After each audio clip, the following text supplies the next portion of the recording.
All right, going live, Dragon. Going live. Oh. Greetings, fellow armchair Imagineers. Blue Dragon 5 here with a new and trendy trial run of Disney Debates Plus. Tonight's interface of nigh infinite possibilities includes the following. Best Original Series, Best Mandalorian Moment so far, and what should be added next, all on Disney Plus. Now, folks, if you don't mind grabbing your remotes and portable devices of any kind, enter the vehicle loading area, move all the way down, and buckle up as we make our way to the arena. Merrily, life's about a stream. Let's go. In this corner, arms crossed in defiance, sporting a green hoodie, the original curator of the Imagineering story, it's Tiki! Hello. And in the opposing corner, a top man with a partiality towards Perry the Platypus and the shrewdness of a Jawa. It's Jacob Weil!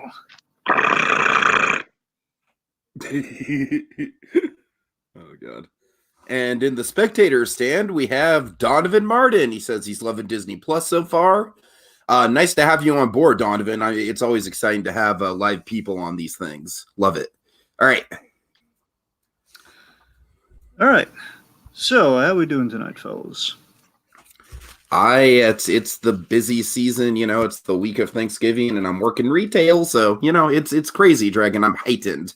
I'm not doing bad. I'm just heightened. And I think that's going to work well for me. I work in a food court at a mall. Oh, I feel you, Jacob. I feel you. So, but brothers in arms, my friend. Brothers in arms. Fortunately, I have tomorrow off, and tomorrow is also my 25th birthday. Nice. Happy birthday, Jacob. Nice. Thank you. Okay. All right, quick little refresher for those who may be joining us for the first time, or just those kind of it's been a while. Let's all one could say it's like a monthly excursion. Let's refresh ourselves. It's been a while. Wow. Anyway, okay. Quick refresher of the rules here. Of course, it's we got 3 main rounds. We're going to establish who has what with the pick. We then go to the opening statement, and then it's a fight to the finish. Oh boy. That fight will end once my other super important co-host speaks his piece. Good old R2-D2, when he speaks, it's deliberation time. After 3 rounds, I will offer you two gentlemen the coin of de plus or de minus. The plus or the minus. Oh God. Of course, in other words, if it lands heads, it's de plus, as in you can get a point. Lands tails, de minus, which means you risk losing a point. It's the minus touch. Exactly. So, and also, hidden at the end of one round of the initial 5 rounds, that means either the 3 main round questions or the first 2 speed round questions. And one of those 5 questions, at the end of the round, after it's fought, I've hidden a second coin. A second coin of de plus or de minus to be used by the winner. Only the winner can use it, and it's their option if they want to do it or just want to kick some dirt in their opponent's face. Nah, I don't need it. Right. First to 5 points. First to 5 points altogether wins, of course. Standard operating procedure there. You gentlemen understand these rules as I have explained them to you here this fine evening. I'm really excited. I think the only thing that would make this better is R2, I love you, but I think for this round in particular, for this debate, it'd be appropriate to have the R2 thing be Michael Eisner just saying, hello. Well, he's not in the budget. All right. Okay, so I gotta get verbal confirmation here. Do you guys understand these rules as I've explained them here? Verbal confirmation. Yes, verbally confirmed, Dragon, yes. Yes. Okay. All right, let's go to the randomizer. See who's going to go first. Chances are it's going to be Jacob, but let's see. Maybe they'll shake things up. Yeah, you never know. You never know. All right. It's an alphabetical order. Oh, Complete randomness. Oh, it favors the birthday boy. What do you know? Okay. All right, you boys ready? I'm excited. Yeah, let's do it. Let's do it. Here we go. Round numero uno. Give you the full question here. Give you the full kind of wording for anyone that there's no doubt here. And of course, folks, in the comments, if you want to, especially when we get to the speed round, your comments, your leanings may absolutely influence the round. When we get to the speed round, you may actually be able to judge a round completely by yourself. So again, let's call this the warm up for you guys right now. All right. Round one. What is the best original series on Disney Plus so far? As in, folks, we're roughly 2 weeks since the launch of Disney Plus. So there's only so many shows on right now. None of the Marvel stuff is up yet. Much to my chagrin, none of the original Marvel stuff outside of the Hero Project thing. But you know what I mean. No legit Marvel, no What If quite yet.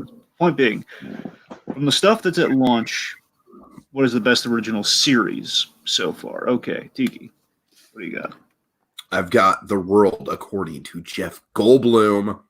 Show me some Goldblum. All right, Jacob. And I have the Imagineering story. Imagineering story. Yeah, show me the eye works. Okay. All right.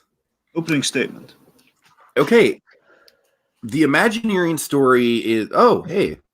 We have Claude Karinga in the comments. He says, High School Musical, the series. That's, Claude, I haven't checked that out yet, but I definitely intend to. But nice to have your opinion. Welcome. I believe I've seen you before a couple times on these streams, so nice to see you. All right. So, anyways, World According to Jeff Goldblum. Here is the deal. The wording on this is specifically Disney Plus original series. It's not best documentary. It's not like most well-produced. It's the best overall series. That's where my argument for Goldblum comes into play. World According to Goldblum has staying power. 3 episodes in, and I'm absolutely in love with it. I consider it just like the ultimate, like, blue meth perfected form of comfort TV. And not only that, but it's educational. Every single episode, I have learned something about the topic at hand. And seeing Goldblum just like walk around and interact with people with a smile on his face and a song in his heart. And I don't know, it's like The Mandalorian is, that's definitely a really bold show, but it's Star Wars. We've seen Star Wars before. Imagineering story, it's a great documentary. It really is. But the thing with the Imagineering story is it's finite. It's definitely going to end. There's not going to be a season 2 of the Imagineering story. The big statement with Goldblum, I think, is that Goldblum could be a show that goes on for God knows how many seasons, and I would want it to. It would not be a show that I don't think would wear out its welcome anytime soon. As long as Goldblum is enthusiastic about different subjects and stuff he wants to dive into, and people love Goldblum, I say just let it go on forever as far as I'm concerned.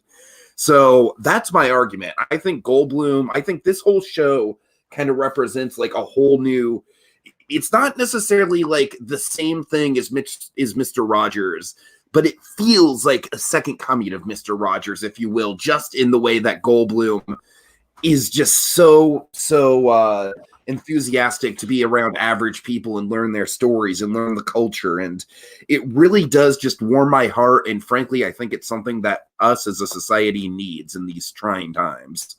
Imagineering story is great, but I think The World According to Goldblum could change the world. All right. Jacob.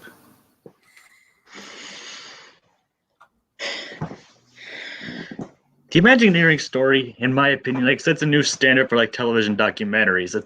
The sheer production value alone makes this worth watching, let alone all the archives, the interviews, all the behind the scenes stuff, something that many people outside, that barely anybody outside of the people who worked on these have ever seen before. A close, intimate look at the people who trying to give us had basically building our dreams when we visit these parks. These are the people that make it happen. It actually shows that it's not all sunshine and roses all the time. Like there were trials and tribulations, and like they talk about like how some of these were almost miracles that they even succeeded. Like the only one that pretty much went off out of hitch from the start is pretty much the one in Florida so far than what we've seen.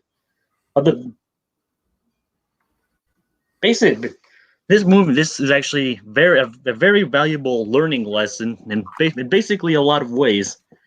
And basically, it's like it gives us like an unbridled look into the history of Imagineering, like what it's like, how it was accomplished.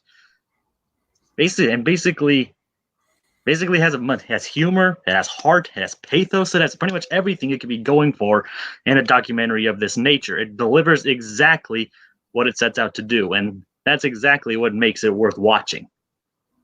And about the whole staying power thing, yes, Goldblum can stay around forever, but sometimes good things come in small packages, and sometimes it is necessary to remain finite. And it's better to remain small and know what you're doing than to go on for too long and lose your way.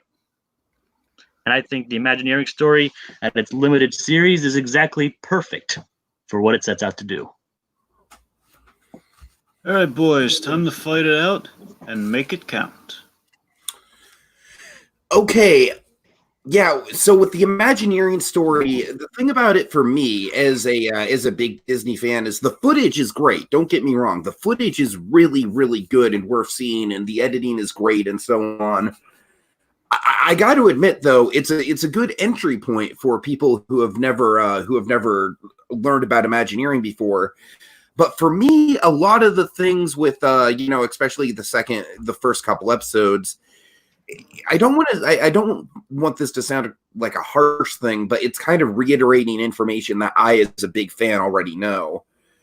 And so that's the thing with Goldblum, is that Goldblum, I feel like everything he touches, everything he does is just enlightening, even if it's something as minor as like ice cream. And Goldblum will do a subject on ice cream, and it'll be like, look at this crazy guy who like matches ingredients to your to your spiritual aura or whatever. And I don't know, like with Imagineering story, I really do. I'm having a hard time. I'm having a hard time separating the movie from the series at this point. It's a limited run documentary.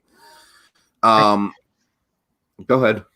I honestly don't see how that's a knock against it. Like, just because it doesn't know all that stuff doesn't necessarily mean anybody coming in will. It's not really a knock against this series. In fact, it's actually a good point. Like, it's a good springboard to getting into this kind of stuff. That's actually good. All right. Well, here's something that I think is.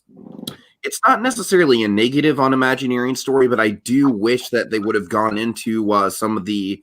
I don't know. Like you mentioned the trials and tribulations, and that's true. We do see some of it, and we're going to get more of it in episode 4 and beyond. But just based on the first 3 episodes that we've seen, which is of course all we can judge this on, there's a lot of stuff that they didn't necessarily cut out. But like, for example, Tony Baxter and Mark Davis. Like Tony Baxter basically kind of like wrote, like he took over Mark Davis's dream child of the Western River Expedition, and there was a lot of bad blood between the two.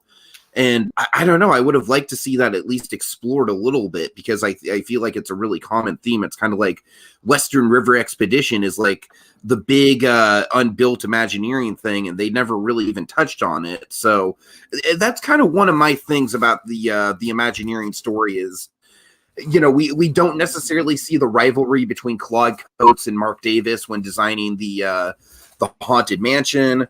So I don't know. There are a lot of gaps for me in the Imagineering story, and the storytelling, as good as it is, I feel like is a little jumbled because it's not necessarily in chronological order. But by the same point, I don't really think there's a great reason why they're not telling it in chronological order. It's not like they've got like a really good structure to it. It's all good stuff. It's all good interviews. I don't know. I just think with Goldblum, you tune into Goldblum, you know exactly what you're getting. You're getting 30 minutes of just him taking you on a trip, his personality, his charisma. You're going to get to learn about stuff. You're going to, you're going to really get to meet interesting people. And Goldblum's got that Mr. Rogers quality to him that I think the role needs right now. But the one thing you can definitely say about the Imagineering story, it always keeps your attention throughout everything that's going on. For Jeff Goldblum, there are periods in which several episodes in which they just drag on and contribute absolutely nothing. Okay, name an example then. Like the unboxing, like that part was completely unnecessary from the first episode. The flavor graveyard was in Ben and Jerry's was like a fun little diversion, but didn't contribute anything. Like there's a lot of stuff that's just basically the show is very freewheeling, Jacob. The show is very freewheeling, and I feel like that fits the personality. That doesn't change the fact that a lot of this show, according to Jeff Goldblum, could be considered just fluff pieces. Like it's just Jeff Goldblum doing Jeff Goldblum things. We've seen him before, and we're going to continue seeing him doing it in the future. Like it can get, if it continues in this format, it could probably get kind of, dare I say, boring. I don't necessarily think we've seen Goldblum in quite this light before. I don't think we've seen him interact with the public on this level, and that's where my engagement with the show kind of lies. And honestly, in the 3 episodes that we've seen so far, I feel like all 3 of them, while they do kind of have similar structures to them, the stories within really kind of, they go on different layers and different different emotions, and some are more profound, others are more fun. I feel like the tattoo one was more profound and emotional, and the ice cream one was mostly just fun with kind of like a slice of like, what the fuck am I watching with the weird salt and straw guy. But that's what I'm saying with the Goldblum show. You never really know what you're getting into. With Imagineering Story, you know what you're getting into, and you know you're going to get something quality. But with Goldblum, it's such a fun grab bag, and I admit that not every episode is going to be like a 10 out of 10. But I honestly feel like with Goldblum, just consistently across the board, I feel like it'd be hard for him just on personality alone to get an episode that's less than like a solid 7 out of 10. Like, I feel like a few years, and Goldblum doesn't necessarily have to do this every year. It could be like a Curb Your Enthusiasm thing where he could take a few years off, go do a movie, then do another season. Like, Goldblum could have a really free schedule to do this. We don't necessarily have to crank out 100 episodes all at one time. But the point is that this is a concept that Goldblum clearly is enthusiastic about and clearly wants to keep coming back to. But as I was saying, it doesn't really add up. All these things, like, doesn't really add up to the sum of its parts. Like, it's just Jeff jumping from one thing to another and barely even just coming together at the end. The Imagineering Story tells a through line. Like, each episode has a theme. Like, every episode, if not every episode of Jeff, according to Jeff Goldblum's, delivered a 10 out of 10, and I can definitely say the Imagineering Story has. Each one has as the story it wants to tell. Even if it leaves out a few parts, it's not really that big of a deal. As I mentioned before, it's a springboard. Some of these things, they're focusing on the bigger pictures at hand. The story of Imagineering as a whole, focusing on a couple rivalries, doesn't really make any difference as a whole. All right, but the thing about Goldblum is that I feel like Goldblum is a springboard in literally every episode. Because, I might not necessarily want to get a tattoo, for example, myself, but I feel like watching that episode, I am more enriched on that. And with the ice cream one, I definitely want to run out to the Salt and Straw next time I'm at Downtown Disney, So I feel like each episode, like I said, just has something to it. And with Imagineering Story, I don't know, Again, I hate to keep going back to the fact that it's so finite, so I'm just going to use it. It's just like, it is just kind of like a standard. It's a good documentary. It's a really good documentary, but it's not, I don't necessarily think it's breaking any new ground outside of the footage. I don't think from a storytelling point of view, it's really breaking much new ground. I feel like what it is it's basically like repackaging a lot of stuff that we already know, but doing it really well. And like I said, maybe it's just me letting my bias show, but like as someone who's kind of like seen this information regurgitated over and over, yeah, this is probably the best they've ever told this information, but it still doesn't mean that it's not something I've seen before. But the thing is, for me, it's honestly something I've never seen before. I've never been this deep. I've never really done a deep dive into the Imagineering before. This is something extraordinary, years in the making. Leslie Iwerks has obviously put a lot of love into this, and it shows. And going back to the whole finite thing, sometimes things work better in finity. Like sometimes things work better in finality. It knows its direction and it knows what it wants to do and how it wants to end.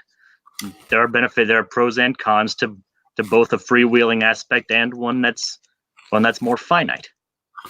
Okay, but I feel like for the question at hand, Jacob, the question at hand is, what is the best Disney Plus show?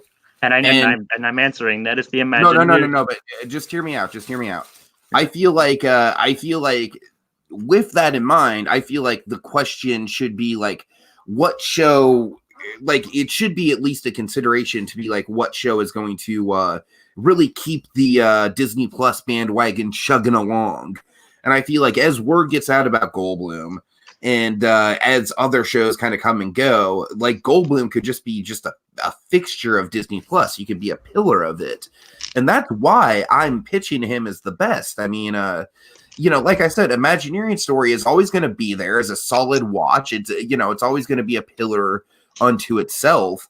But Goldblum is he's never going to be complete as long as there is imagination left in that man's heart. I thought that was R2. No, that was my phone. Sorry about that. Getting that down. I think the Imagineering Story, what it does for Disney Plus is that it sets the standard for these documentaries going forward. Like this sets this incredible standard for like high quality, high concept documentaries going forward. It sets the stage for these things. Maybe even give some more things to Leslie Iwerks to work on for the platform, or open it up for others. I mean, the world according to Jeff Goldblum is just a glorified Ellen DeGeneres travelogue. Oh no, you take that back. No, those are fighting words, sir. Well, don't even get me started. That's opening a can of worms. This is a fighting game. No, Goldblum is so much more entertaining. The thing about Ellen is, I'm sorry, if we're going to talk about Ellen, let's talk about Ellen. Ellen, at least when it comes to, I don't know, she's got a very facetious attitude about her. Okay, probably a good call, Dragon. We're going to get letters now, thanks for that. Anyway. Oh, boy. Okay, anyway, Tiki's element bias aside, no, I'm kidding. Regardless, okay, so guys, I gotta tell you, this was a good one. This I kept kind of flipping back and forth on who was going to get the point in this one. This one was really, it could have been anyone's match. Based on what I heard, I think Tiki had a really strong opening. Tiki came out of the gates, came out the gates with kind of really well put together kind of Goldblum facade at the start of things. Now Jacob really remained strong. He really refuted a lot of Tiki's points throughout the thing, and basically for a while I thought it was going to be Jacob's game, but then Tiki started basically bringing up the fact that again went to the root of the question with the whole original thing, kind of seeing how it kind of being a staple of Disney Plus originals and so on and so forth. But I got to tell you guys, while it is close, I thought it was going to be Tiki's round, but Jacob kind of won me back with the whole, it sets the standard for the documentaries going forward. If he didn't say that, it would have been Tiki's game, but I gotta give Jacob the point here. All right. That was intense. Yeah. All right. Point one goes to Jacob. And also apologies to the Ellen DeGeneres fans out there. Tiki's he's got problems. I've got my issues with that show. I do. He hates positivity, apparently. I like her as Dory. Does that make you feel better? I like a her little as bit. Helps a little bit. Okay, bring out the happy snacks. Okay, no, seriously. Okay. Round number 2 for the Star Wars fans out there. Oh boy. Yeah, this is gonna be fun. Heyo, it's Mando. Star Wars, nothing but Nothing but Star Wars. Okay, no, in all seriousness, of course, one of the big, of course, oddly enough, you two didn't pick this show, but luckily we had a whole other question set up for the Mandalorian. So we're at least covering at least the 3 flagship shows that we talk about on a regular basis, apparently. On Plus and Us. Yes, Every Sunday. yes, every Sunday, This is my This is going to be my second pick. of course. All right, so best moment in the Mandalorian so far. Now, again, folks, an asterisk. So far, we only have 3 episodes out of the 8 episodes of season 1. So take that with a grain of salt. That's where we're at right now. 3 episodes in, best moment. Tiki. All right, so my pick is the reveal of Baby Yoda at the end of episode 1, directly followed by Mando shooting IG-11 and the awesome screenshot we see right now before us of him touching Baby Yoda's finger. He has turned a corner. All is right in the world. He is on his journey. That's an awesome moment, and I'm going with it. All right. Jacob. And I have the shootout at the end of episode 3, which I couldn't find a better screenshot for. So I just settled for him using his flamethrower. All right, Tiki, opening statement. Why am I somehow reminded of Leonardo DiCaprio right now? I have no idea. I don't know. Oh, wait, no, okay, no, I'm sorry. I thought you meant in regards to your moment. No, I know what you're talking about now, yeah. I was going to say, Dragon, you should know what I'm talking about. No, for a second there, sorry, but I thought you were referring to your moment, your opening statement. Anyway. Oh, God, no. You'll have to explain that to me later. Oh, no, yeah, okay, Tiki. All right. Well, someone didn't see Once Upon a Time in Hollywood, apparently.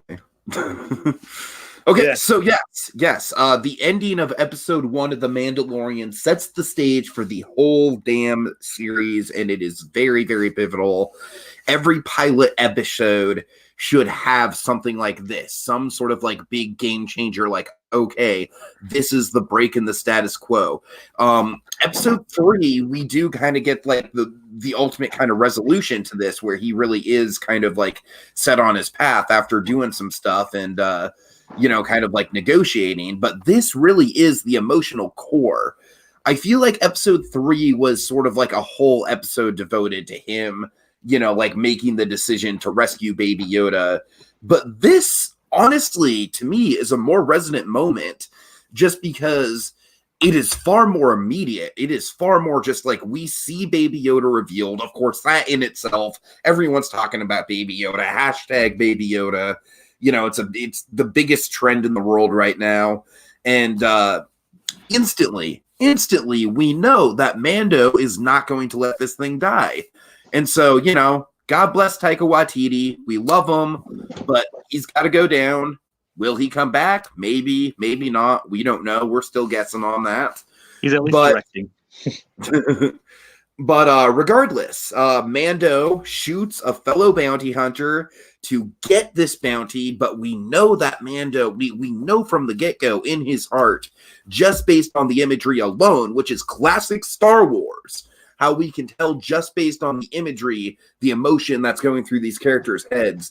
We know that Mando has made a choice for the better and to make a turn. And that is the most pivotal point in the series so far. That is the thesis statement for the show. You cannot be more concise than that with your visual storytelling. All right. Okay, Jacob. Okay.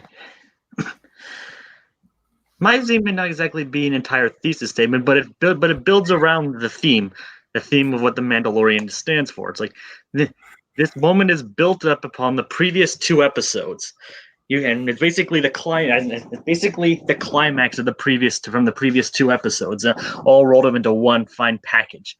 Basically, all the bounty hunters gather around to fight the Mando after he rescued Baby Yoda. And not barely a word is spoken throughout this entire sequence as he's trapped against his will, trying to rescue Baby Yoda.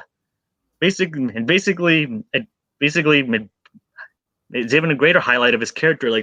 Shows how protective he is of the baby, how much of a great fighter he is, but even shows that he himself isn't actually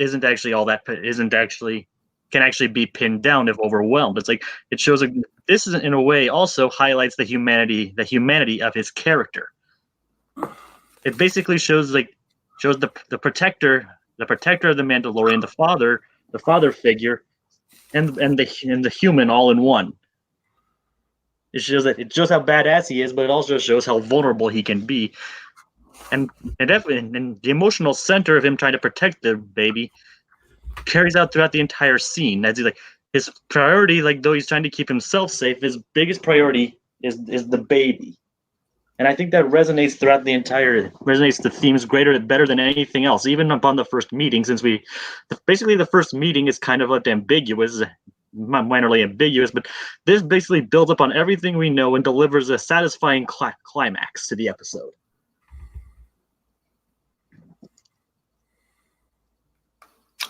Okay, all right, guys, time to fight it out, and only one restriction here, fight to the death, just no disintegrations.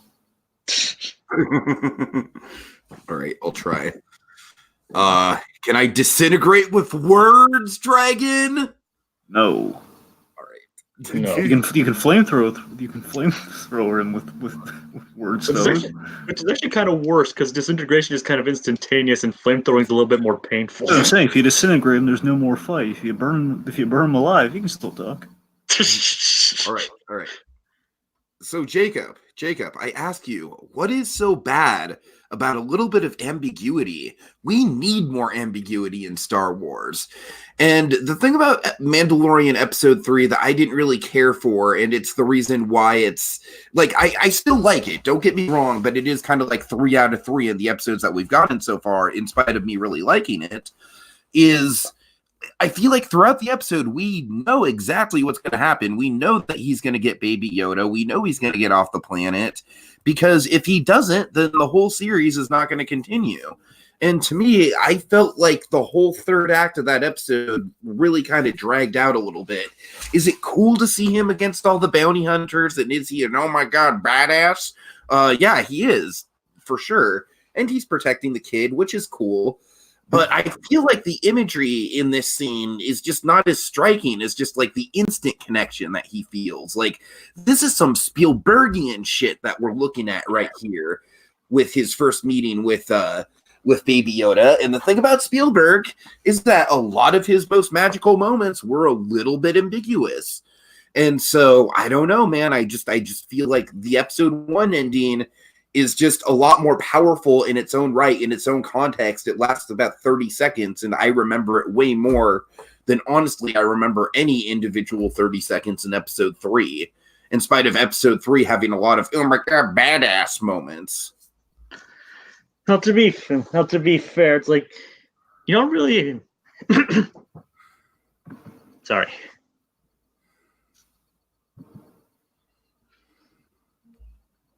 Yeah. Sorry, you don't really.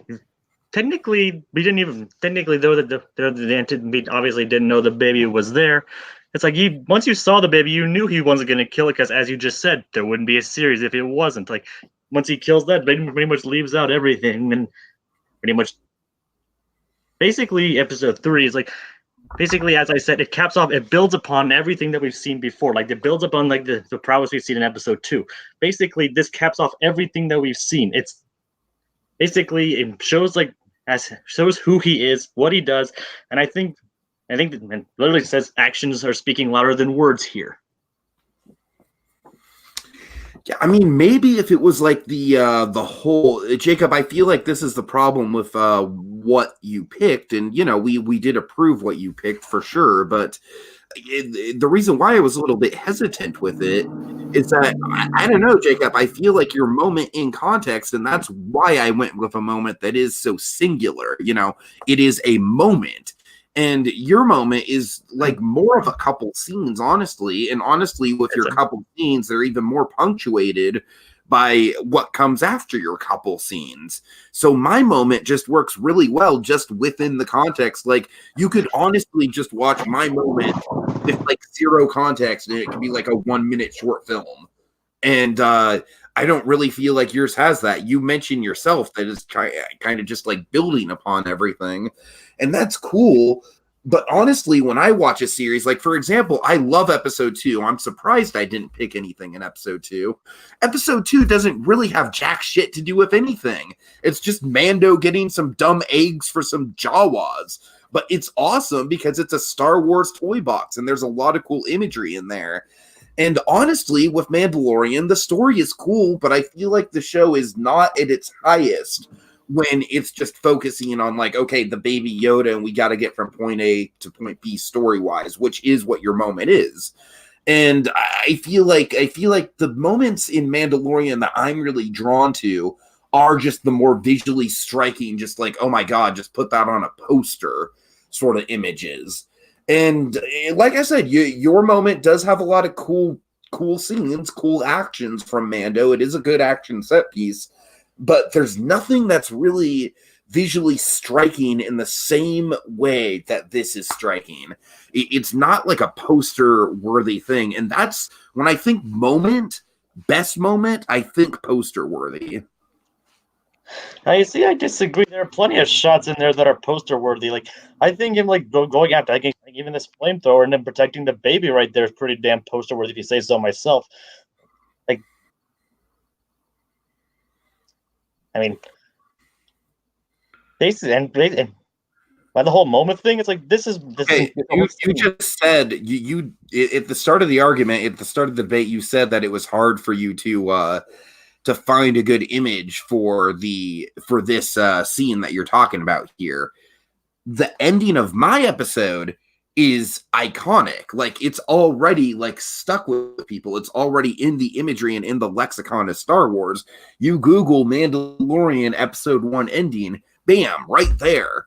So I just feel like that alone just makes it just like it's just already cemented itself, I think. That doesn't necessarily make it better, though. I feel like it's what the Star Wars fan. Basically, if it's saying it's poster worthy, that doesn't really speak much as to the tone of or quality of the series itself. I think that scene also has to stand on its. Sure, a scene has to stand on its own, but it also has to stand with the series itself, and that's what my scene does. Right, but what I'm saying is that I feel like the series, when it's at its best, is just kind of like a sandbox adventure. And I feel like my moment kind of like encapsulates sort of like not necessarily the sandbox adventure element, but definitely like the hero's journey, sort of like, all right, like this is a turning point. I'm going on a quest. And like I said, it is kind of just this big punctuation here. And I don't know, man. It's like your moment just, I feel like it just kind of like builds upon my moment for sure. But as I said, it just kind of like, it does sort of like drag out, whereas mine just plays out so fluidly. And there is a sense of betrayal in mine with, with IG-88, who is played by, America's most lovable, lovable director, Taika Waititi. And IG-88 is someone who we thought was going to be, I'm sorry, IG-11, not IG-88. My bad. And Taika Waititi's not American either. Yeah, he's kind of New Zealand. What, isn't it New Zealand's? Anyway. Well, he is America's favorite director, all right? All right. He's America's favorite director, right? Yeah, that depends on who you ask. All right. I know it does depend on who you ask. That's true. All right, like that aside, I'm not gonna refute any of that Waititi stuff. Okay, my point is a beloved fan favorite character is killed off in its prime. That alone is shock value, let alone the thesis that is implied within the episode. That is all your moment is about, is that thesis. My moment in 30 seconds is that thesis plus this big betrayal. It's all wrapped into one. And like I said, what's the problem with a little bit of ambiguity? Ambiguity is what runs the Star Wars universe. Your moment is just like, he's being the good guy. He's being the good guy. He's being the good guy. My moment is like, holy shit, he just did that. So I don't know. That's where I really think that my moment. Go ahead. Your moment really does speak to you, as you said. Like, it's what you think is when the series is at its best. I think this series is at its best when it pulls out all the stops. Like, it goes out to be like the space western it sets out to be. This is like a scene out of a classic western put into space, sci-fi space context, all the while delivering a stellar performance from Pedro Pascal without even saying a word, and still protecting the baby who who've come to know and has come to know and love. I think that alone makes it stand up to yours. Okay, first of all, how do we actually have Pascal acting in this series, just generally? Okay. Probably a good call. You're cutting this off at the right points, Dragon. All right, I think all right, okay. I think I've heard enough, honestly. Here. So, guys, honestly, guys, I think you obviously two very solid moments, but I'm definitely seeing a little bit of flaw in the strategy on this one. So, okay, so Jacob, I gotta tell you, Jacob, I think you had a solid moment. I do. I think I saw when I think you were basically making some good some counterpoints to Tiki. Basically, poster worthy does not necessarily mean it's the kind of the end all be all. Some solid points there. However, Jacob, I feel I'm gonna call the point here. I'm gonna give it to Tiki, and the reason is, Jacob, I think you're making progress. Unfortunately, it's not. You're getting to describing the scene way too late in the game. Like you're saying it's a western. I don't know. You're not exactly describing to me what is the western of the scene. Like, why is it? Why is it this? Basically, you're not really describing your scene as well as Tiki is. Tiki's kind of giving this full layout of his scene, and it's not purely for the description. But I mean, there's a lot going on in your scene. Like, again, like in that moment, he's being pursued by all the other guys in the fobs. He's being corny, basically saying, he's saving the baby, man. He's saving the baby, and it's a western. I'm not hearing the why. And I think you're going to get there, but you're not getting there fast enough. I think Tiki's running circles around you, and I feel you just got to dig into that a little earlier. Okay. And one goes Tiki. Well, point, what I mean? It's 1-1 right now. Tiki's got 1, Jacob's got 1. All right. No coin? Well, I'm so glad you brought it up here. Let me scroll through Disney Plus right now. And wouldn't you know it? It's with the continue watching button that isn't there yet. So God, no coin yet. I'm afraid. Blame it on Disney Plus. Okay. Okay. Believe me, it'd be there if there was a continue. I put it in the continue watching section, but unfortunately, still not there. All right. Okay, round 3. In light of the ever-growing catalog of Disney Plus, what should be added to Disney Plus next? What should be added to Disney Plus next? It can be a series or a movie that is not currently on Disney Plus. Everything was under the sun, so long as it's a series or movie. Tiki, what do you got? I've got Disney's edutainment specials from the 50s and 60s, stuff like Donald Duck and Math Magic Land, the Ward Kimball Man in Space stuff, just all the really cool edutainment stuff that kind of defined that era of Disney TV. All right, Jacob. I have the Muppetational Muppet Show. All right. Okay, Tiki, opening statement. Right. So I view Disney Plus as a vault. Disneyland should never be a museum. That's true. Disney Plus should be a museum. And for that, I want to dive as obscure as we possibly can with things while still being relevant and entertaining and not just like, what the hell am I watching? Which, frankly, after a couple weeks of Disney Plus, I'm already a little bit sick of the what the hell am I watching factor.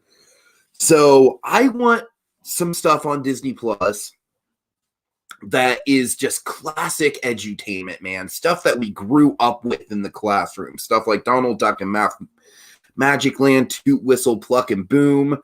I don't know. There's just all these different edutainment shorts out there, and that's what I'm talking about. That's what I'm hitting my head on, is the edutainment element right there.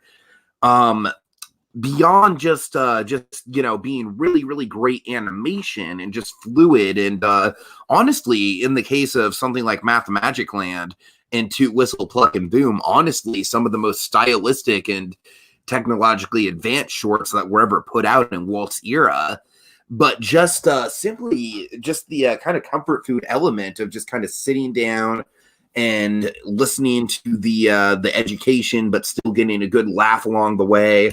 And not to mention, I feel like this would be really valuable to teachers because you could kind of show these sort of things in lieu of the maybe more shallow, Disney Junior stuff. Like, I don't necessarily think a crowd of fifth graders is going to be into like learning from Disney Junior, but the classics, these sort of things, they never die. They're always fascinating. The Ward Kimball Man in Space stuff, for example, is still like a linchpin, a high point for 1950s retro futurism. It's a case study for that kind of stuff. And that's exactly what I want on there. I want stuff that the company made that's really going to broaden kids' horizons. I don't want to fight against the Muppet Show, but I will. I'm not going to lay any initial jabs in my argument. We'll get there. But I just think the Muppet Show is an obvious answer. This is a deep cut answer that I really feel like a lot of Disney fans would really appreciate. A lot of teachers would really appreciate. I feel like kids would get a kick out of it. I feel like parents would get a kick out of it. It'd be a big nostalgia boom. It'd be a nostalgia boom that we weren't necessarily expecting.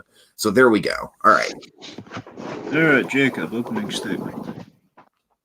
All right. I guess I went with what I guess Tiki would call an obvious answer, and the Muppet Show. Now Disney Plus has a lot of Muppet content on there. Like, it has a lot of Muppet content on there from like the movies that they own, and obviously the ones that they don't are missing, like Muppets from Space and Muppets Take Manhattan. But they have pretty much almost every other Muppet thing ever made, except for the thing that started it all. The Muppet Show itself. And Muppets Tonight. Well, true, I guess. Sorry. Go ahead. I completely forgot that Muppets Tonight was a thing. Don't bring Clarence into this. Sorry. I completely forgot that was a thing. But anyway, the Muppet Show is an especially egregious example of stuff that's missing from the show. I mean, from the service. I mean, they have like everything, almost every Muppet thing that they own. They even have the new series, the new ABC Muppet series on the service, but not the original Muppet Show. And they were able to release it several years ago on DVD, which doesn't make any sense why it wouldn't be on here at all. It's an egregious example of stuff that they're holding out for probably not even any really good reason at all. This is a show that like people need to see. Need to see where the Muppets got their start. After Sesame Street, but that's a whole other thing. They need to see where these beloved characters of pop culture got their start. It's this high-class entertainment show. It's like zany, it's funny, it does like all kinds of stuff you could ask for in a show. And it's also something that Disney Plus and Disney in general is severely lacking. A very well written, funny variety show. Something that Disney is severe. That's something that the channel severely needs, and it could even bolster its content even more. I mean, it's shown. Beyond the upcoming Muppet thing, the upcoming Muppet Show, it needs this show on there to solidify it as the essential Muppet collection. Okay. All right, boys, get ready to fight it out in the immortal words of Steve Rogers. Whatever it takes. I want that to be your mantra. Whatever it takes. Go on. I can do this all day. I'm with you till the end of the line, Blue Dragon 5. All right, I'm loving this. Okay, okay, well, let's. All right. Okay. So.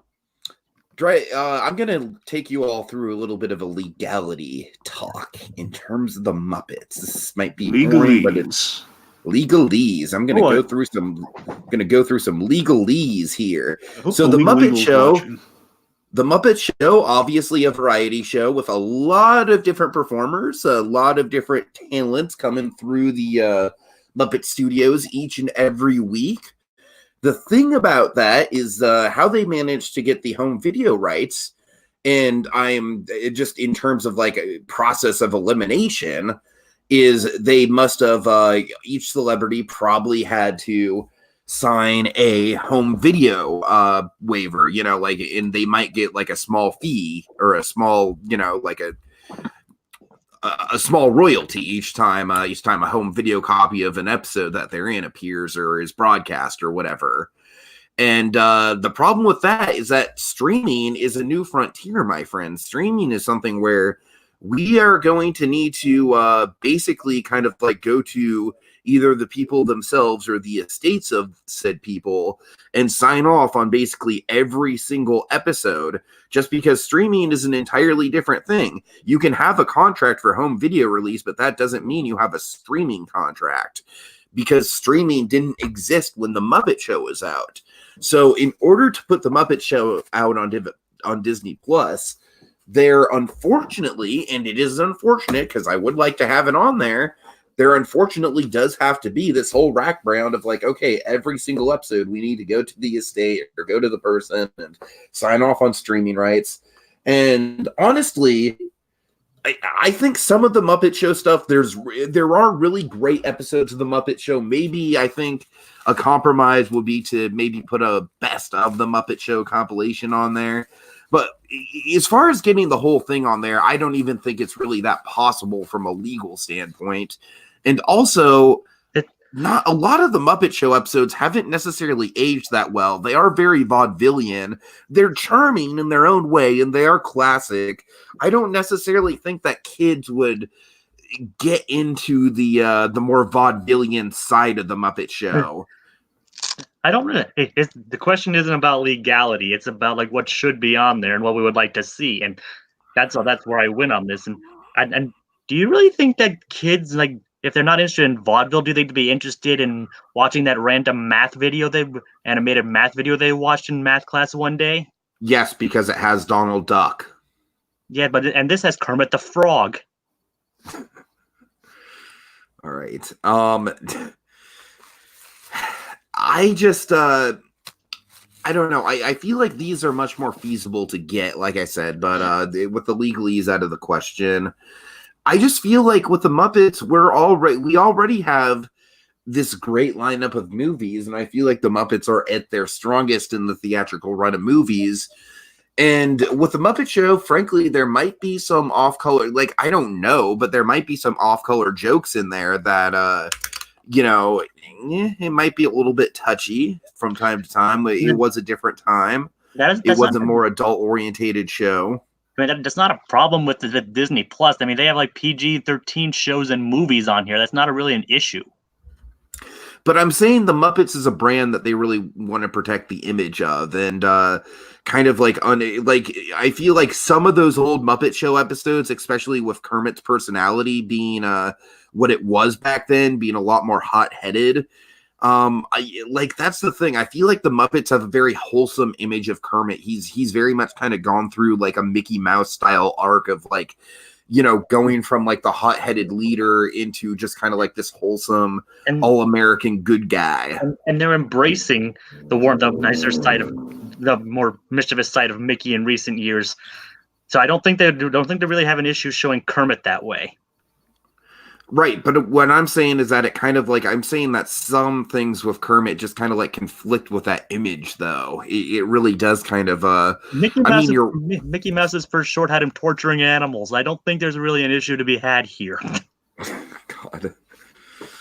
All right, but I feel like just from the sheer variety, the sheer variety of the stuff that we have with the edutainment side of things, really does, because you have like great live action segments, you've got animation, you've got hand-drawn stuff, you've got excellent narration, you're learning something. And I don't know about you, but it leads more on the edu side and less on the tainment. Nah, I disagree. I feel like a lot of those shorts really do a great job of like, I think Walt had a ratio that he would like to use for edutainment. And this is in his own words. I think I learned about this at my time in the museum, where it was maybe like a 60-40 split, 60% entertainment, 40% education. So you want to have the entertainment in there, and the entertainment wants to have the priority, but there is a solid chunk of education in there as well. And who's this? And there's also technically could be a lot of education in a Muppet Show as well. I mean, not necessarily the same kind, like mathematics and science, but like popular culture, like classical music, dancing, all the various guest stars. Like they have like the father of modern television entertainment on there at one point. Like it's to this show, the Muppet Show is pretty much like television history, and it could introduce these kids to like all these pop culture icons that like people grew up with, like pieces of classical music, art. Like it's a variety show. It has something for pretty much everyone. Yeah, well, I have Donald Duck in Mathemagic Land. Thank you. Okay. Yeah, I'm sorry to you took too many body shots on that one. I gotta give the point to Jacob. No, I know. That was I did not have a lot of honestly, I think the first round. he really clocks you in the head, metaphorically speaking, here when the whole Donald Duck versus Kermit the Frog. I think that was like the first blow to the head, and then you're kind of stumbling around beyond that. The biggest one was the whole math rebuttal. I just love the whole math versus history of it all. It's kind of however, I do want to give the absolute kudos. The whole legalese, I thought you were going to have it in the bag with the legalese argument. You almost did. Had that been remained true, you might have. Okay, right. Just want to give some shout outs to Claude Kringa here. Or am I saying that right? Claude Kringa. Sorry, Claude. So he says a Star vs. Forces of Evil movie made just for Disney Plus should be added. That would be very cool. I agree, Claude. Maybe right some of the wrongs of the series finale. And then he kind of agrees with both of us. He says they should add an edutainment.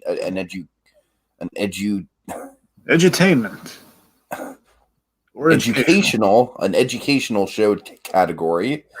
And he also says that the Muppets should have their own category. Technically, I kind of agree with the latter. Technically, if you go to the searching tab, they actually do have their own collection. They do. They do.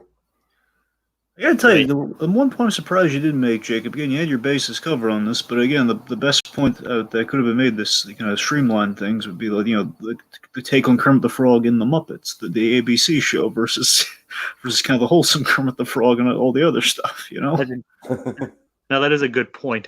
Yeah. But I mean, got the point across. Just you didn't take the shortcut, I guess. I kind of covered it when I said that they're not afraid to show Kermit with a bit of an edge. You did. That's what I'm saying. You got there. I'm surprised you didn't take the abridged. Okay, anyway. Okay, so let's check behind door number 1 for the mystery coin, and oh boy, that's not there. I'm sorry, guys. Yeah, when you oversell like that, we can kind of guess it's not there. Yeah, I guess you're right. All right. Okay, but the good news, we're at the end of 3 rounds, which means, regardless, it's time for the main coin. Woo-woo. Coin of der plus or der minus. All right, who's feeling lucky? I'll go ahead and do it. All right, he's feeling lucky. Let's see if he's going to be a punk or not. All right. Yeah. That's what I like to see. Tiki's got 2 points on the board. It's 2-2 right now. Jacob, do you feel lucky? I'll hedge my bets and say no. Okay, Jacob says no. All right, time to move on to the speed round. But before we do, guys, I want to apologize for putting you on about this. Oh no! Thing earlier because I was looking in my pocket and you know what I found? I found the extra coin. God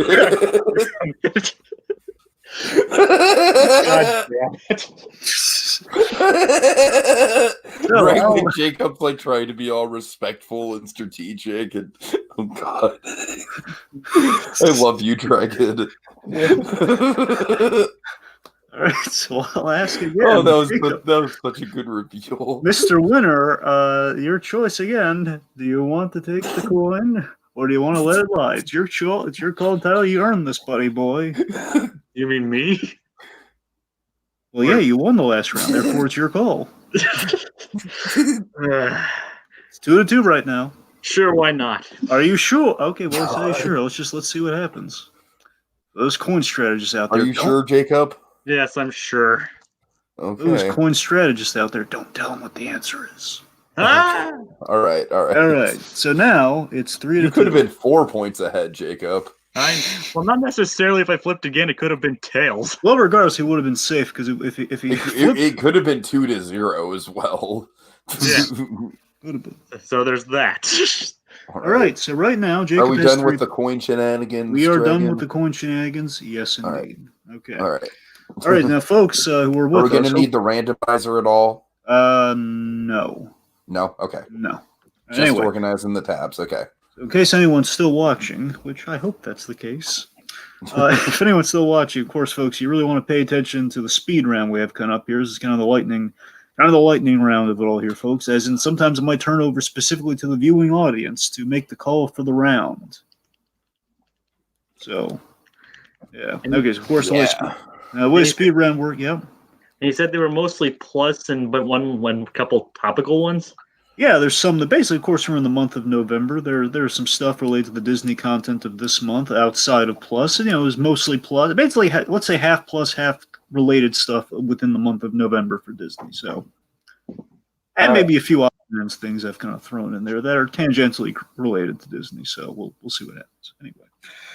Okay, so entering the speed round. Speed round, of course, the folks out there. It's basically there's a ticking clock to it all here. It's 30 seconds followed by a 15-second rebuttal, going back and forth here. Whoever speaks first goes first.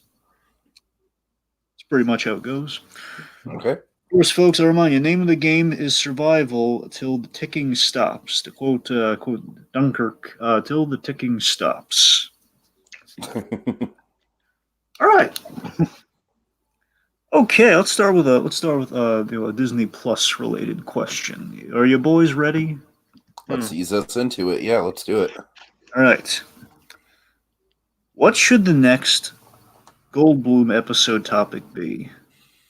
In the world according to Jeff Goldblum, I'll tell you guys only if you by some miracle guess what the next one's going to be. Then I'll say Foosball.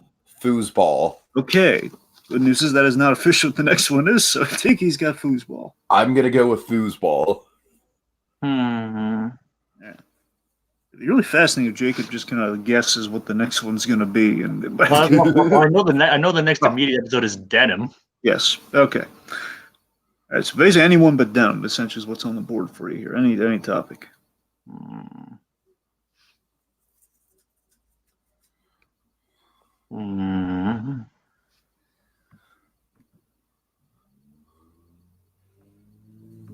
Playing cards. Okay, Jacob's got playing cards. Bunch of hobbyists, us two. Yes, foosball and playing cards. Okay. All right.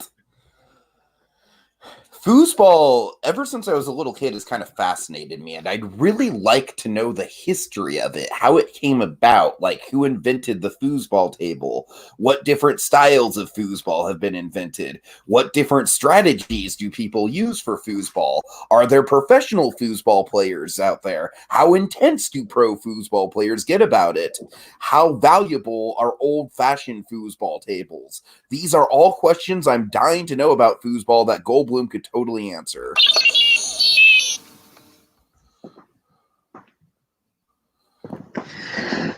Sure, there may be a lot of things we already know about playing cards, but the way Jeff looks at things, we could look into a different way that we've never seen them before. Like there are all kinds of playing cards, like decks of cards, trading cards, all kinds of. There are card conventions, all kinds of different cards. Like the histories of these like baseball cards. History, the statistics, how much they're worth. Sure, it might be a little bit like the shoe episode, but there's all kinds of different sides and angles that this could go. Like it could be very interesting.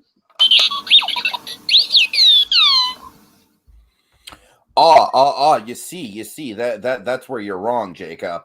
You just admitted that that it kind of is like the shoe episode. You see, my problem with your idea is that there's a lot of different card games out there. Fuck, I fucked that up.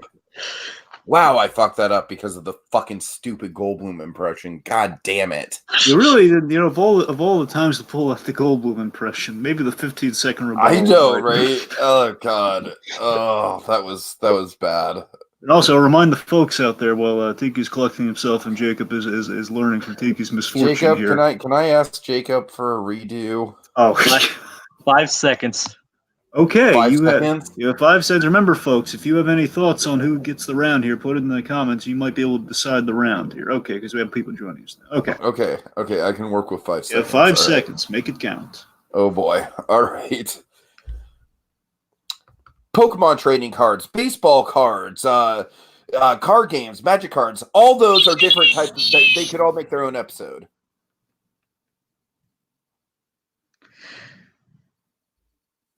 That's exactly my point. The way he examines them, he could actually go into them and talk about their interesting history in not his own unique way.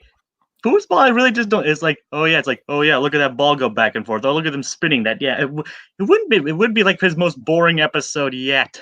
That's fired.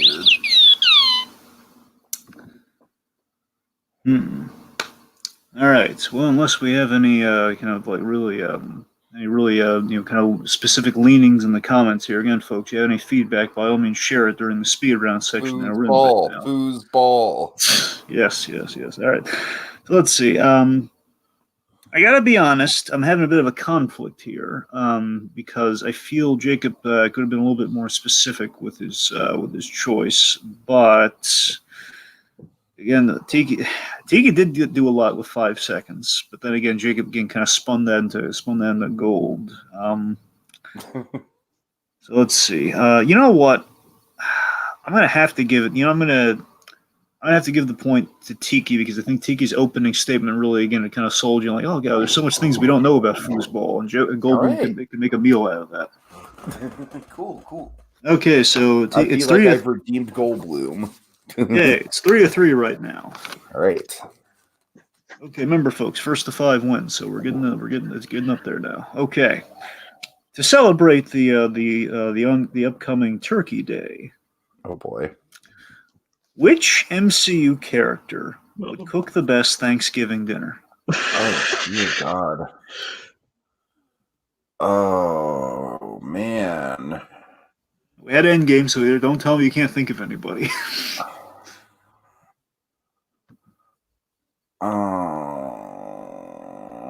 Aunt May. Aunt fucking May. Okay, Tiki's got Aunt May.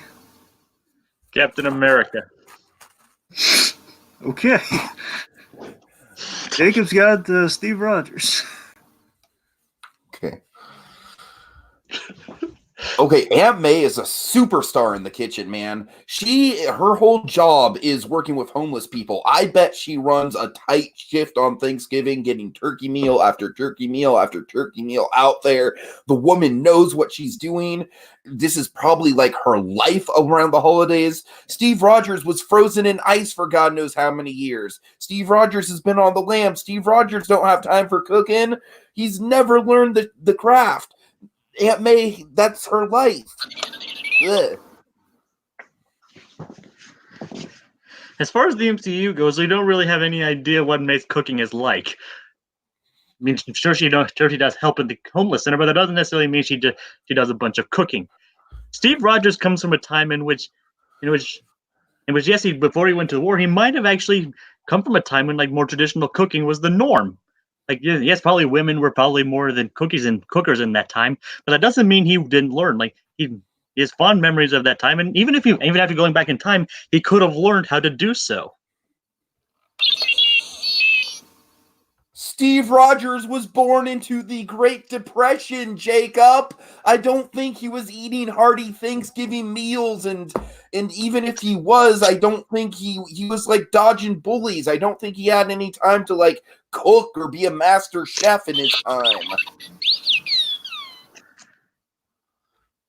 And Aunt May and Peter Parker are. Hold on. Wait. Sorry. Didn't start the timer. Go ahead. And by that logic, Aunt May and Peter Parker aren't exactly the richest people either. It's not like they could afford to eat that many turkeys. I mean, we talk about who would be the best cook. And honestly, I think based on all things we've seen, I think Steve Rogers would be the better one between the two of them. Turkeys, motherfucker. Serious business here. God. Oh, let me do it this way. Definitely some out there picks, guys. Oh, God. Can I All just right. say, when I first heard you talk, I thought you were going to say Ant-Man. I was going to be really impressed if you said Ant-Man. I got to be honest. Okay, let's look. Okay, from what we have here, I got to tell you, it's kind of an even battle, but maybe not in the best sense of the word. Okay, let me just looking at the facts here. Okay, looking at the facts here again. So we have Tiki with Aunt May, of course, making the point about the homeless.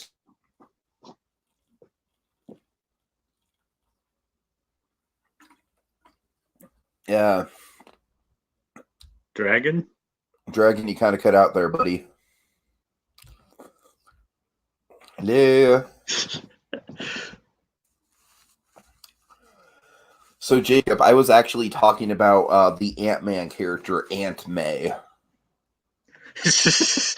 yeah, Nick, and her friend Anthony. Oh, God. Oh, boy. Jacob, just for banter for the folks out there, what other people would you have gone with for this pick? That's a good question. I mean, I think I could have gone with like Tony Stark. He could Iron Man. He probably could have used his technology to make a good one. Okay, I had a different argument for Iron Man. My argument for Iron Man is that Iron Man is a foodie, and he would he would have really good chefs, and B, he wouldn't just make up a Thanksgiving turkey. He'd have the shawarma and all the different exotic foods and stuff. Yeah, that could be turned of it. He wouldn't actually be doing it himself. That's fair. I would also go as far as to say maybe Chala, or maybe Dragon dropped. Okay, hopefully he'll be back. Maybe Chala, maybe the Queen of Wakanda, just because I feel like it'd be really interesting to have a Wakandan feast for Thanksgiving. I mean, tell me you don't want to have that. My God. That would be pretty interesting to say the least. That's what I'm saying, man. In terms of just an exotic palate. Yeah. So that's okay. Ant-Man. Let's discuss Ant-Man. How would Ant-Man work? I mean, we've seen how they operate his ants, so he'd probably have a lot of his ants do the heavy lifting. You'd have to sanitize the food thoroughly, though. Okay. The thing that I'm interested in though is what's he gonna do with the scale of the different foods? What do you mean? Is he gonna blow up the turkey? Is it gonna be a giant turkey that you can walk through?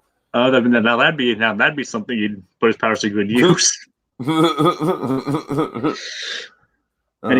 to clean up, you could just shrink everything. Remind me what the last question was, Jacob? You mean the question before this one? Yeah, the last speed round question. Goldblum. Oh, okay. What other topics? This is just an endless thing we can talk about until Dragon comes back. What other Goldblum topics would you like to see? I mean, I would say one of believe it or not, my first thought was actually movies, but I mean that's too easy of a subject and too broad. Too broad, yeah. You'd have to. I feel like you'd have to pick a specific genre. Yeah, so that's why I didn't really go with that one. That's why I was my next thought was playing cards. I mean, playing cards is interesting, but like I said with my argument, I feel like you should have maybe stuck to either baseball cards or magic trick cards, or just because there's so many wide variety. I just feel like playing cards would be too broad of a subject almost. I think comic books also would have been an interesting subject. Okay, you know what one I legitimately would love to see? What? Come on, you know me. Roller coasters. Oh, yeah, amusement parks. No, not amusement parks. Specifically roller coasters, Jacob. He would be. He would be an interesting take on that one. I mean, even if he didn't ride the big roller coasters, I would just love to see. I would just love to see him just like talking to coaster enthusiasts and stuff like that, and like, examining the adrenaline rush that we get with coasters. All right, Dragging you back. Yes. Can you hear me? Yeah. We've just been talking about Goldblum. Right. Okay. Anyway, so my ruling, it's close. Again, I think you both could have said a little bit more. Apparently, I said most of my deliberations. Well, apparently, I was disconnected. So I don't know how much you heard of my deliberations. We really didn't hear your final call at all. Okay. Look, final call. It's you didn't say anything in the comments of anyone's particular leanings, did you? Nope. All right. Well, in that case, I'm gonna give the point. I'm gonna give it to Aunt May. Aunt May. All right. All right. All right. All right. 4-3. Okay. Let's see.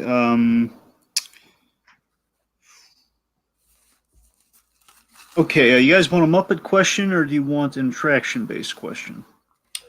Ooh, that's a good question. Can we do a Muppet attraction-based question? Well, there's only one Muppet attraction. I don't know, Jacob. What do you think? I'm honestly, like, as much as I love the Muppets, I'm kind of leaning towards attraction. Well, what kind of attraction are we talking about here, Dragon? Okay, It's I can't a give you all surprise. the specifics here. Surprise. All right, let's do it. Let's go with attraction. Okay, which Disney attraction are you most thankful for? Superstar Limo. All right.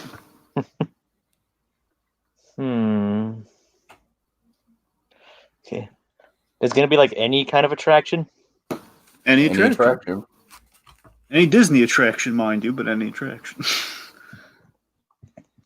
This requires some thought.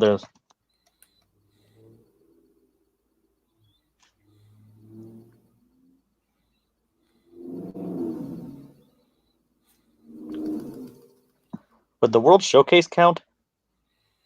I mean, that's more like an area rather than an attraction. I don't think that would count. Yeah, I think you'd have to pick like something within the World Showcase. All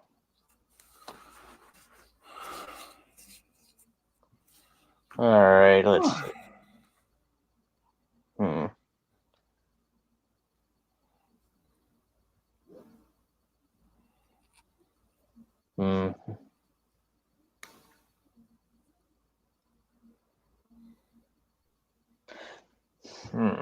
Sorry, I'm wrecking my brain here.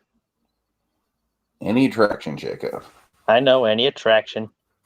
Can I suggest one? No, I don't want it to be based on anything. I want it to do it on my own merits. Can I suggest Chippendale's Treehouse? That's not. No. You can suggest. You can suggest it. Doesn't mean I'm going to take it. Can I change my answer to Chippendale's Treehouse? No, you can't. No, you can't. No, right. Jacob, I'm gonna have to lay a fire under here, buddy. You're gonna have 10 seconds, or else we're gonna switch to the Muppet question. All right. God.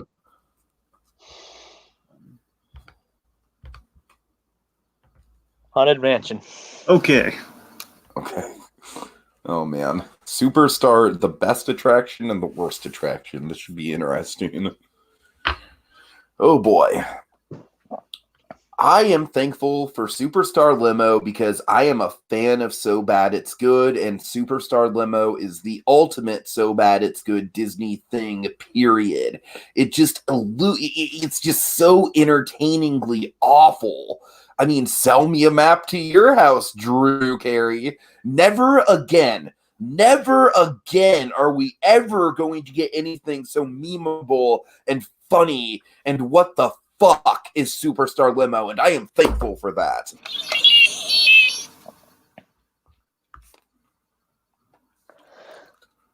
The Haunted Mansion has been in Disneyland for many, many years, and it's provided a lot of memories. Great memories for pretty much everyone who's visited.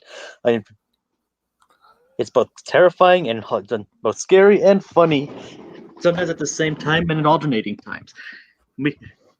It's something we should be thankful for because it provides something interesting in an otherwise secluded area. What it does is it provides this unique experience unlike anywhere else in the park. Haunted Mansion is a primer, it's a benchmark, but I feel like other attractions have surpassed it, even attractions using that same theme, like Mystic Manor and Phantom Manor. I feel like Superstar Limo is unto itself. It is a truly unique attraction, and we will never get another one. As far as Superstar Limo goes, we should be thankful that it's gone because of how bad it was. Like, it's like, oh yeah, it's bad. We should definitely be thankful for something that Disney pretty much is probably embarrassed by. Yeah, that's something we should definitely be thankful for. Haunted Mansion provides a positive, fun experience. Limo, not. Okay.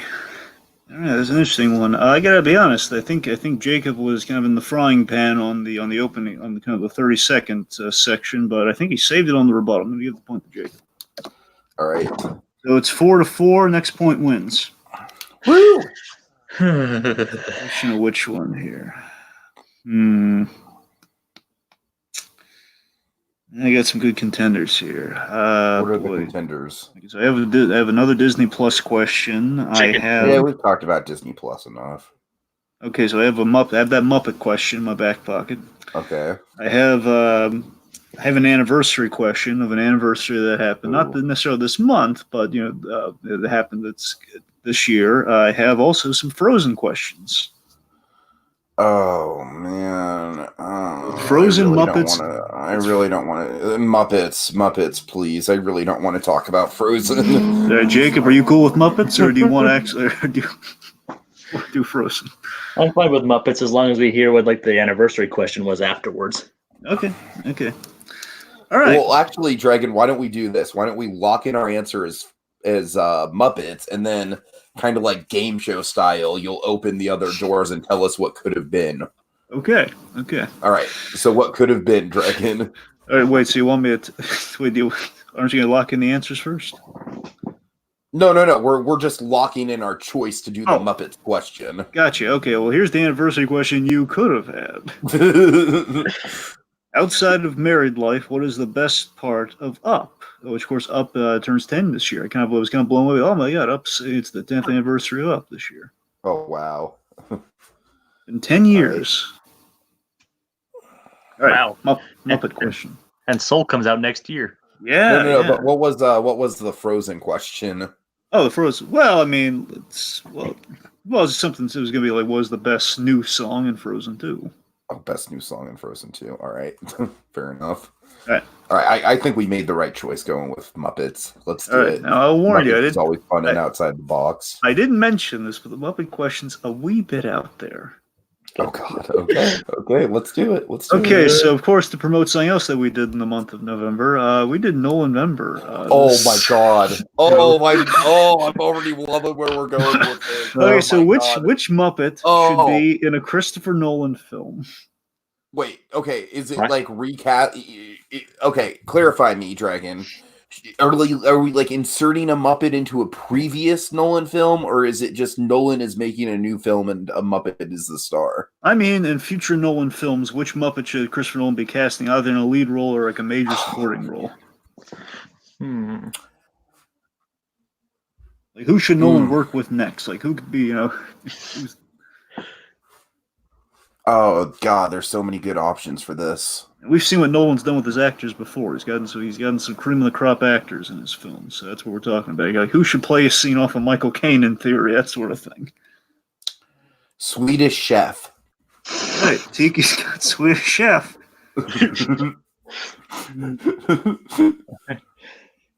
Okay, I'll go with the Great Gonzo. Okay. Right, Jacob's got the Great Gonzo. All right. Oh man. Okay, so the thing about the Swedish Chef that has always fascinated me is that the dude kind of has an air of pathos around him. Like, even in Muppet Vision, things get like really dark and dramatic for a minute there where he's like shooting at you and he like gets the cannon out. Like, he is not a friendly guy. So I want to explore that. I want to explore like the hot-headed chef, and also, I feel like just the language barrier would add another element of like what the hell is going on to a Nolan movie. I think Gonzo would personally be a great fit because like Well, he's definitely shown his versatility throughout the years. Like he's stretchy, he's vulnerable. He's shown that he can definitely do his own stunts, and he has many facets as the Muppet Show on ABC has shown us. He can definitely work well with Nolan, like providing a bit of humor and a bit of a dramatic flair, and even do his own action stunts if Nolan so desires. Gonzo would be perfect for any kind of role that Nolan would cast him in, and he would fly through the sky.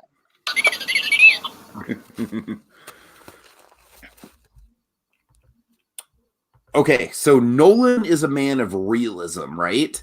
And so in that regard, I feel like Nolan might have a touch of a bias in this hypothetical universe where we can actually cast Muppets.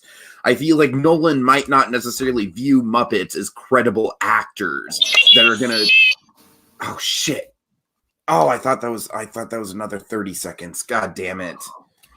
Ah, fuck.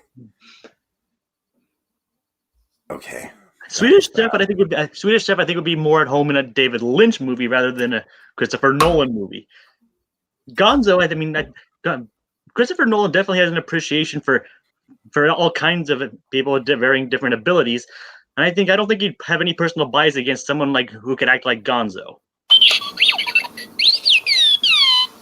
Okay, you get my point. Is that Swedish Chef is the most human Muppet, and that's why Nolan would cast him. I just want to make sure that point got across. Yeah, I get your point. Okay, you get my point about the David Lynch things. Yes, I very much do. Yes. All right. All right, let's see. Of course, two very interesting picks. I think Tiki again better. He's 30 seconds at the start there. Very, very solid. Very solid. Jacob's pick of Gonzo, and of course the whole stunt, kind of the stunt thing, and Nolan being a very practical filmmaker, and another equally great point here. I gotta tell you, I feel Jacob's David Lynch point was really well made, and the fact that Nolan's gonna sometimes go against the grain. He's gonna go for all kinds of actors. Again, he didn't make this point. I'm not trying to give this one to Jacob here, but you also have kind of maybe kind of a vague Heath Ledger illusion there. People say, "Oh, what are you out of your mind casting that guy in that role?" Of course.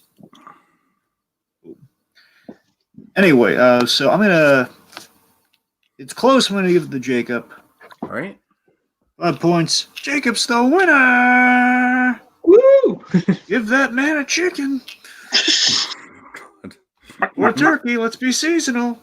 That was a fun one.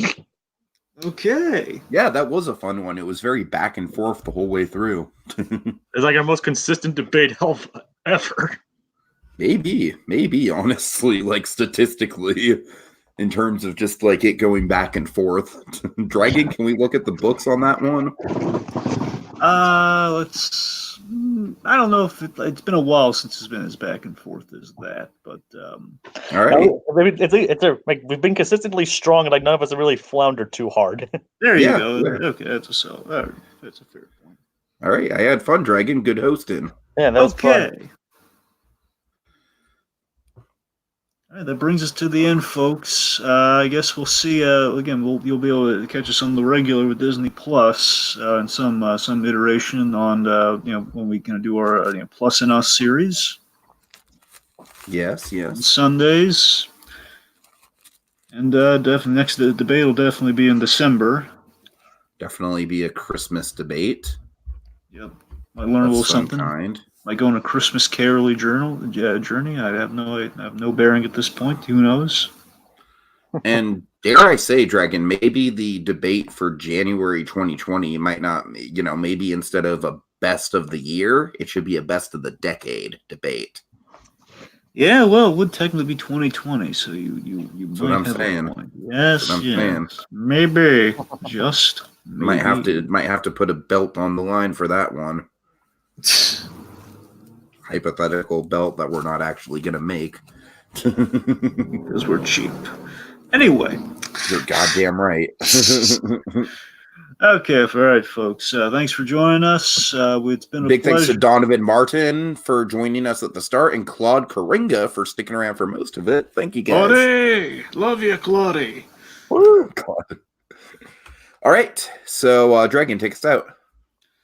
I'll do it for now, folks. Until the next time you hear a bell ring, and you join us for the ride. See ya!